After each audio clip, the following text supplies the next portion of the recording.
So hello dear students, with FMGE exam just round the corner, I wanted to share with you a few updates and also a few controversies. So now the first thing is that please remember, many of you asked that in leprosy what is the treatment.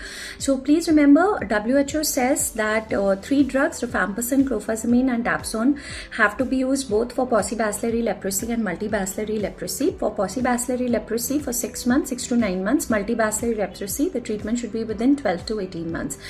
Now, Indian government, our National Leprosy Eradication Program has also started following the same treatment regimen from 2023. So it's 3 drugs for both paucibacillary and multibacillary leprosy. Okay. Another thing that I want to share with you is about mass drug administration for filariasis. Now, for MDA, we use 3 drugs now. Okay, mass drug administration for filariasis. To prevent filariasis, 3 drugs are being used. Alright, DC, albendazole and ivermectin. Earlier 2 were used, but now 3 drugs are used. DC, albendazole, ivermectin, just like treatment. And also now mass drug administration or for filariasis has been planned to be done biannually 2 times every year. Okay.